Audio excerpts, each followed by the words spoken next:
The following is a Hoop Ball presentation.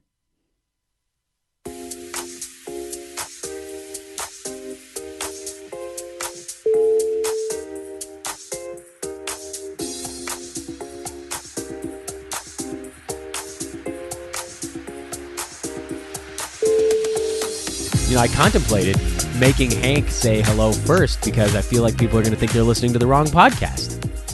Right? No, I think that they like to hear your voice first. I think it's an easier way to smooth them in. So your voice is much more soothing than mine, so I think it's better off for everyone. Well, it's the box score breakdown, everybody. This is not Fantasy NBA Today. This is box score breakdown. I'm stepping in because, Hank, you needed a second chair, and you were like, Dan, you should probably just start this thing. And I was like, okay. And here we are. We want to lead off with our best foot. Yeah, not right now, man. I'm dying over here. My voice is hanging on by a thread. So, Hank, you want to say hello to everybody while I cough into the microphone? All right. Welcome, folks. Welcome to the box score breakdown. This is Hank Aaron, and this is the opening night of the NBA season, or as I like to call it, the overreaction central. So tonight, everyone will be going nuts, and really tomorrow night with all the games, people will be going even crazier. But tonight is a night where you could feel like your 13th round pick is going to be a massive steal, or your first round pick is going to be a huge failure. But of course, you just got to calm down and let the season play out a little bit. Yeah, it's all about minutes. That's what I'm always watching. Who's playing and when, and then you try to determine why. That's you build the story out, and it's not about each individual line necessarily. And obviously, those are helpful for creating buy low and sell high pockets or whatever you're looking for at this point. But it's about understanding the opportunity that's available out there. And I think we have a ton of examples of this. Particularly in the first game where New Orleans and Toronto went into overtime. So there was all sorts of weird stuff going on. But before we even get into that, just quickly here on Box Score Breakdown, what you guys are going to be getting 5 days a week. The Box Score Breakdown will come out Sunday, Monday, Tuesday, Wednesday, and Thursday nights. Adrian and Kurt, you know him from the Hoop Ball forums. He's now, his name is Captain, we call him on the forums. He'll be hanging out with Adrian on Sunday night. Adrian and Coach, who kind of welcomed everybody to the show with an episode on Tuesday morning. They've got Monday nights in general. Hank, you're going to be with a rotating cast. It's me on this one, but you're going to have different guest hosts and so forth with you, so you get to stay on your toes on Tuesday nights. Josh and Kurt, Josh Millman, will be joining Kurt on Wednesday, and then JC and Alan, a couple of new voices on the Box Score Breakdown on Thursday night. So it's going to be a lot of fun this year.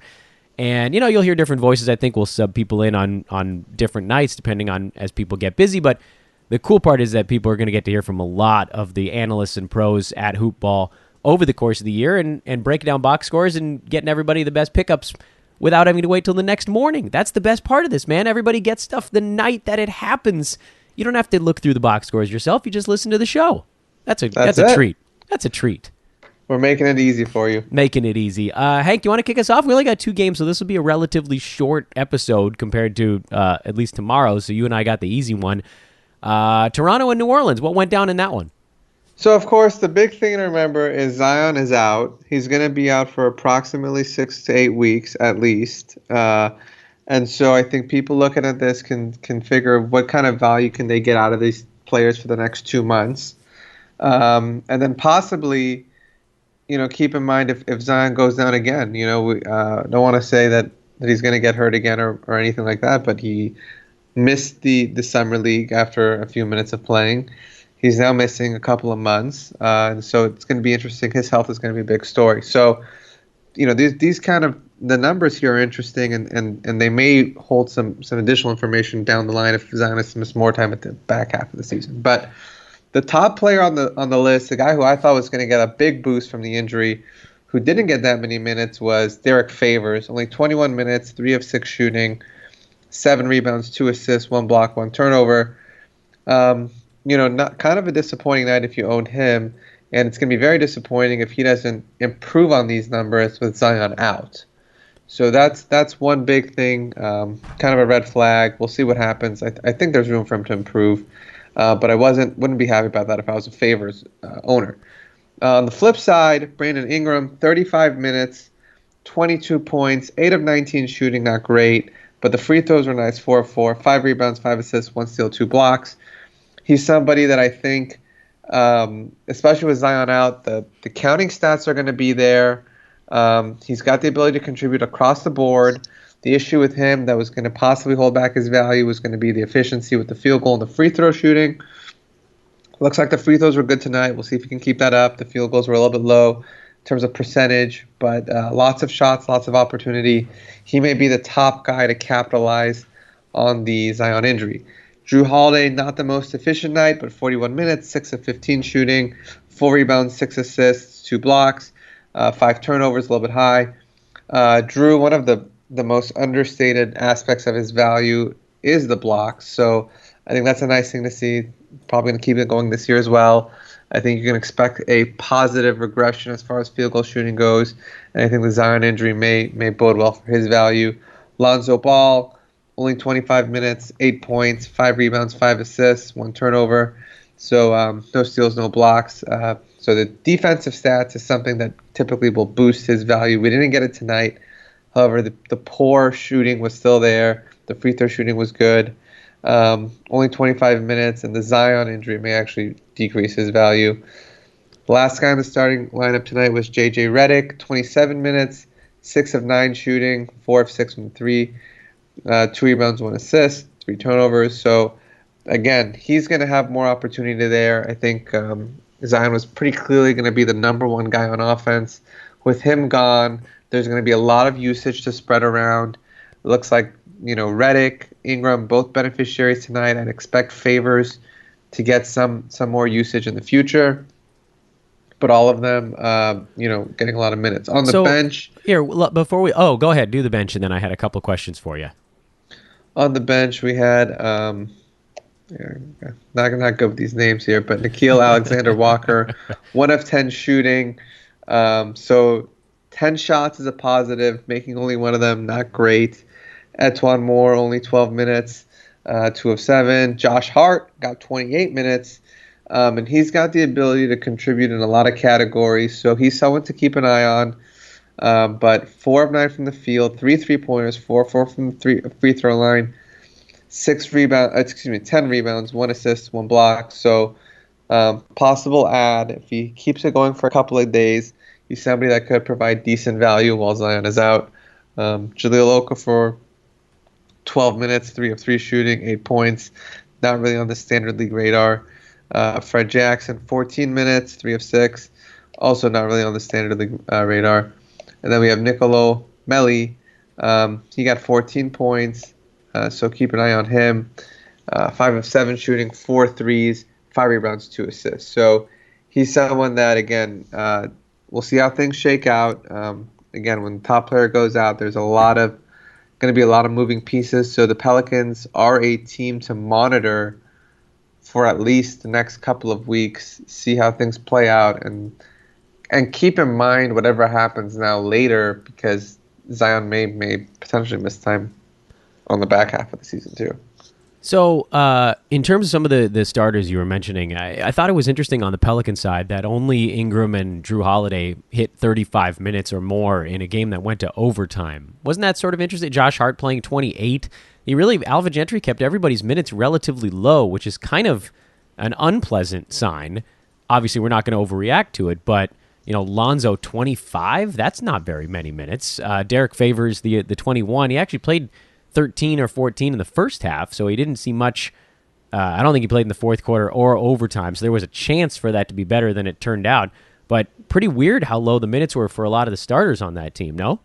Very strange. He used a lot of players. It could very well be that, he was planning on using Zion as the main engine on the team, and when he went out, he's trying to now figure out which rotations are going to work, which players are going to work with who, and so he's going to tinker a little bit for the next week or two. We'd like to see, from a fantasy perspective, a tighter rotation, but it's certainly strange to have 12 guys playing, all in double-digit minutes, only 2 guys going above 30. As a fantasy owners, you're not going to like that, and you're going to hope that gets fixed in the next week or Yeah, I two. mean, and then you sort of compare that to the other side where the Raptors had 4 guys who hit 35 minutes and 2 guys who played 44 minutes in this ball game. They went heavy load for a few key guys. Yeah, no, the Raptors are tight. I think they know what they want to do. They had a plan. It's pretty clear, right? They had a plan coming into the season. They've got a couple of veterans that they're going to rely on, Gasol and Ibaka. Then they've got the guys who are developed, and Lowry, of course. And then they've got Siakam, who they're trying to build as a new centerpiece of the team. Van Vliet's going to play a big role. And then, Powell's there as a veteran. And Terrence Davis is kind of this rookie that I believe he was undrafted, and he's kind of very quickly taken a role on this team, and he's flashing. So anyone who's in it, we'll go through the numbers in a minute, but anybody who's in a dynasty league, especially a deep dynasty league, Davis is somebody that is kind of intriguing longer term, maybe not for this year, but he's somebody that just very quickly went from undrafted to guaranteed contract to prominent or semi-prominent role in a very tight rotation. So keep an eye on him, more so in dynasty leagues than redraft. But going through the players, Siakam, monster game to start the season. 11 of 26 from the field, 2 threes, 10 of 11 from the free throw line, 18 rebounds, 5 assists, 1 block, 4 turnovers, 34 points. There was some concern, and we did the ESPN draft analysis that had him at number 10, which seemed absurdly high, even though we're very high on him at hoop ball, probably higher than almost anywhere else. But that ESPN slot at 10 seemed high. But this is a big line from him, and he, he's somebody that looks like he may be pushing top 20 or I don't want to say he's going to be a first round player, but really a monster line to start the season. OG Anunoby. Anunoby, excuse me. Anunoby. 11 points, 7 rebounds, 5 of 12 from the field, a 3-pointer, 2 blocks. He's got the ability to contribute in a number of categories as well. Defensive stats, 3-pointers. He's got the money counters going. He's got issues with efficiency. 0 of 1 from free throw tonight, 5 of 12 from field goal. Neither one of those great, although neither one of those terrible. He's also got a big role.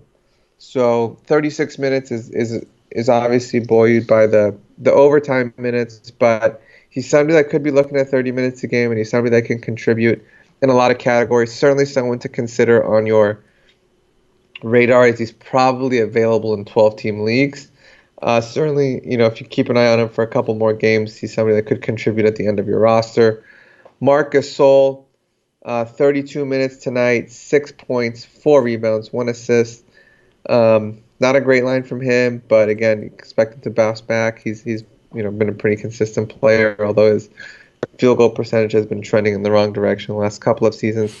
Kyle Lowry, 45 minutes tonight, 4 of 15 from the field, 3 threes, 11 of 13 free throw, 6 assists, 4 rebounds, 2 steals, 4 turnovers. So field goal was poor, especially poor from the 3-point line, but again, we know what this guy can do. I'd expect some improvement in those categories, and I wouldn't go get too concerned about him.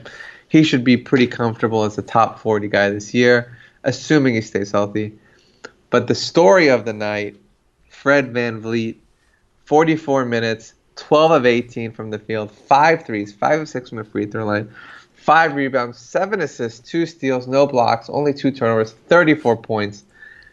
This is going to be the poster boy of overreactions. I liked him coming into the year. I thought he was a good value in the drafts. Looks like he'll probably turn positive return on investment, but don't get carried away. It's a big game. It's helped by the overtime minutes, but I wouldn't go too crazy on him. But what do you think about him, Dan? Yeah, I mean, this is an obvious sell high moment. He's not gonna shoot 12 for 18. He's never been even close to a 66% shooter from the field. He's always been low 40s. And this is a game where he needed to do a little bit more scoring. I think there are going to be nights where you get a little more out of Serge, a little more out of Gasol.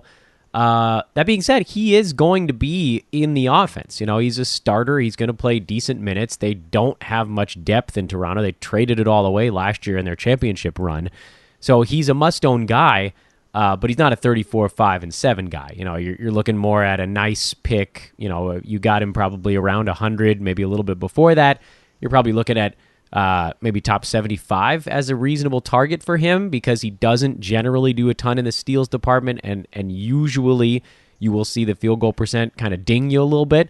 But yeah, I mean, this is a spot where you should be celebrating if you had him because obviously this is a fantastic game, and also see if you can spin him for. I mean, most people are not going to part with someone that they love. Your move is probably to wait to see what happens tomorrow when everybody else is playing, basically, and you'll get some guys that were drafted probably 3-4 rounds ahead of Freddy that are likely going to finish ahead of him, whatever it is, 1-2 rounds, and make those incremental jumps in your trades. Don't try to trade VanVleet and get a second rounder back. No one's going to say yes to that, but wait to see what happens tomorrow and eyeball someone who you know is going to be a very comfortable top 50 guy, maybe somebody ranked in like the mid 40s, late 40s, that's really reliable and easy to deal with. Maybe they have a bad game tomorrow. You try to make that little flip. Go from a guy who's a top 75 to like a top 55. See if you can make those little jumps when you catch this lightning in a bottle, and that's the best way to treat something like that. Great advice. Great advice. I think it's exactly the right thing. Find somebody who has an off night tomorrow night, just slightly above him, and see if you could flip him. Yeah, make the flip. The rest of the bench here: Serge Ibaka, 26 minutes, 13 points, 5 rebounds, 1 steal, no blocks, 5 and 6 from the free throw line. So slightly below what we're expecting from him, but I think he'll be back and he'll do a little bit more, like you said. Terrence Davis, rookie, 15 minutes, 2 of 6 from the field, 1 of 3 from the 3-point line, 5 rebounds, 2 assists, 2 steals, 5 points. Like I said, not really on the redraft radar, but if you're in a deep dynasty league, might be helpful. Norman Powell, 29 minutes, 2 of 7 shooting, 5 points, 8 rebounds, 2 assists. He's probably going to be locked into a consistent role off the bench, but not really a needle mover in a standard 12-team league.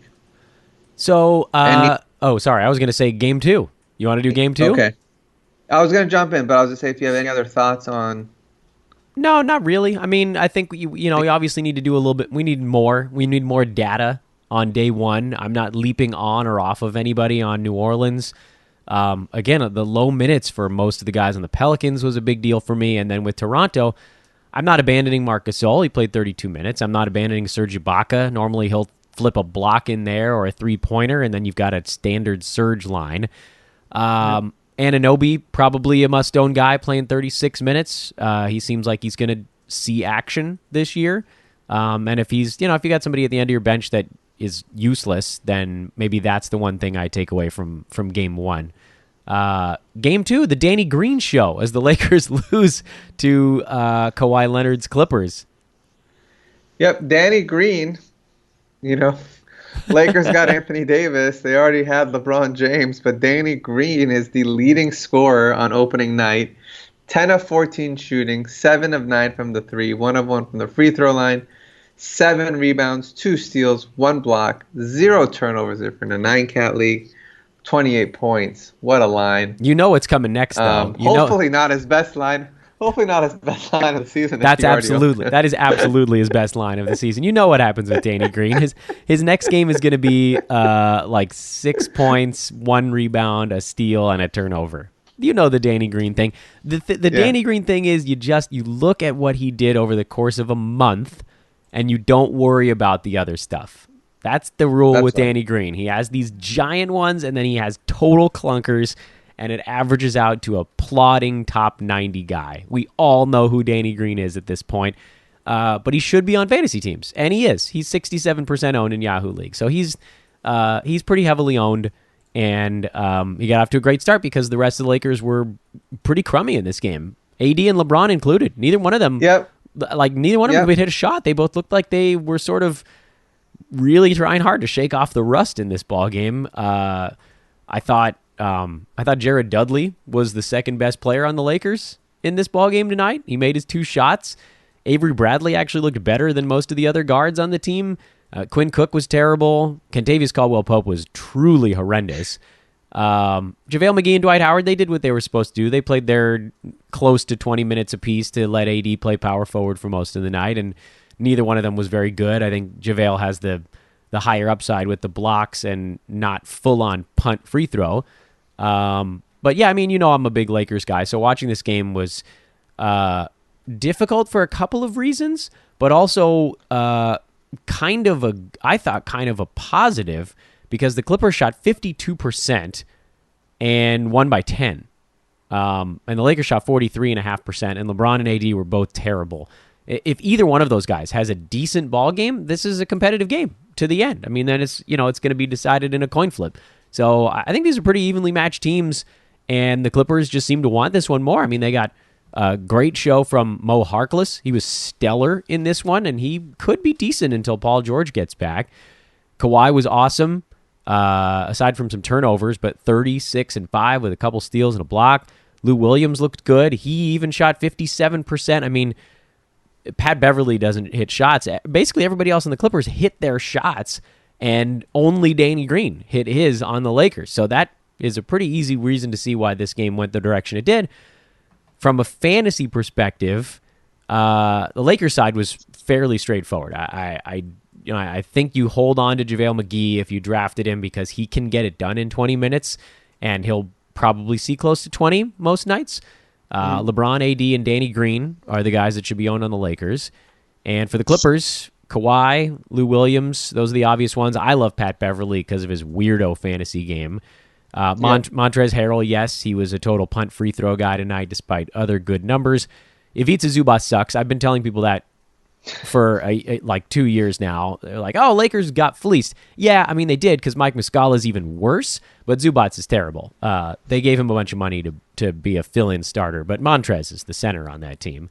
And then Mo Harkless, who I've loved for years. I mean, people that listen to my show, Fantasy NBA, didn't know that I had Mo Harkless watch for the entire 2018-19 season. Every time he starts to look better, his knee flares up, so that's something to keep an eye on with him. He might sit out back-to-backs. He might get weird rest days, too. He hasn't been healthy in 2 years. I love him when he is healthy because he steals, blocks, threes, and efficiency, but I don't know how long he's going to be able to sort of hold this thing together. So I think you're looking at the usual suspects: Beverly, Lou Will, Kawhi, Montrez, George when he gets back, and maybe you sort of spot start Mo Harkless if the Clippers have a day or two off before the ball game in question. What am I missing? I think you got it. I mean, I'm looking at Harkless's line, and this is like an inverted Russell Westbrook line. All efficiency. All efficiency. 2 blocks, 4 steals, 2 threes, 4 of 7 from the field, no turnovers. That's a great line that would just be completely missed if you didn't stare at it. Yeah, that's the 9-category fantasy line. Those are the guys that win people leagues, because people get so infatuated with the guy that scores 25 points on inefficient numbers, and they forget about the guy that did what Mo Harkless did. One of the kind of fun tools that float around on the internet is, on box scores, they sort of rank guys by the most impactful lines of the night. Danny Green had the most impactful fantasy line of the night. Freddy VanVleet, Pascal Siakam were ranked 2 and 3, and then Mo Harkless. He technically had the 4th most positive impact line on a night when Kawhi Leonard had 36 and 5. And yes, some of that was the turnover blip between the two guys, but that's how important it is to have 4 steals, 2 blocks, 2 3-pointers, 8 cash counters, no turnovers, and 57% shooting. That was a brilliant line. I think he should be used. I'm confident throwing him into lineups, even though he's coming off the bench. I think he's going to play most games. He's better than JaMychal Green. He's way better than Patrick Patterson, who started this game for some reason. The problem is that he has knee issues, chronic knee issues. So if you're picking him up, you have to know that you're getting into a weird thing where he might start a game, play 6 minutes, and then just tap out. And that's a tough thing to deal with from a guy who's sort of a low usage, needs to be on the floor to accrue stats kind of guy. Yep. And also some additional, like you said, when Paul George comes back, may cut into his time some. Yeah, big time. big time. But his, yeah, I mean, while Paul George is out, it looks like a decent short-term play at least. I actually don't think Landry Shamet is going to be doing much in fantasy this year. I mean, he's like JJ Redick, but at a lower clip. So I'm just not that. I'd rather have JJ Redick than Shamet, because what is he? He's like a point guard in name only. He doesn't get the assists because those go to Beverly. He doesn't rebound. It's only 3-pointers. If he doesn't hit 3-pointers, his line is going to be super hollow, which is what you saw tonight. Yeah, he's going to be tough to own when they're at full health. If there's an injury to Beverly, Beverly I think does usually miss some time, right? So there may be some opportunities for Shamet later on in the season, but if they're fully healthy, he's a 6th or 7th guy to hit a couple of threes. He's not going to be so productive this year. I'm with you. I don't hate Zubats as much as you do. He's terrible. He's so terrible. But he only got 10 minutes tonight, you know. Yeah, so he's it's never like going to get minutes. He's not playing much.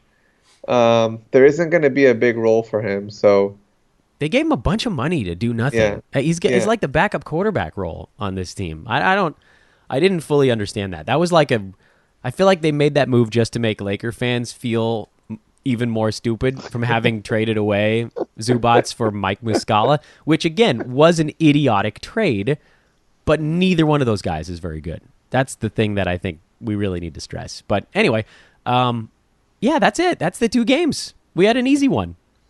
Very easy. That's the good life, man. That's the good life. Nice. Hank, you want to practice taking us out? All right. Well, thank you all for joining us tonight. Dan, what do you got coming up soon? Oh, well, that's a good question. Fantasy NBA Today tomorrow. We'll obviously break down these games in sort of a different look. We'll take a look towards the Wednesday card on tomorrow's episode of Fantasy NBA Today. And the next episode of Box Score Breakdown is tomorrow night. That will be Josh Millman and Curtis Beach. That should be a lot of fun. Okay, and how can they get a hold of you on social media? Thank you for doing that. This is weird to be the guest. I'm at Dan Besbris, DanBesBris. What about you, Hank? I'm Hank Aaron 26, HankAaron 26. And then last question, Dan, what kind of coffee do you drink? None, actually, because my body can't digest caffeine. But if I did, it would always be Hawaiian Isles Kona Coffee Company. I like the way you're teeing it up. You're just putting the ball in the tee, and all I got to do is swing the bat around. That's it. Thanks, Hank. That was outstanding. Thank you. I guess we're all done, man. I want you to have the very last word, though. Thank you all for joining us tonight. It's a lot of fun. It's going to be a great season. Basketball is back, and we're excited to help you out with your fantasy teams, and we're excited to do another full season here.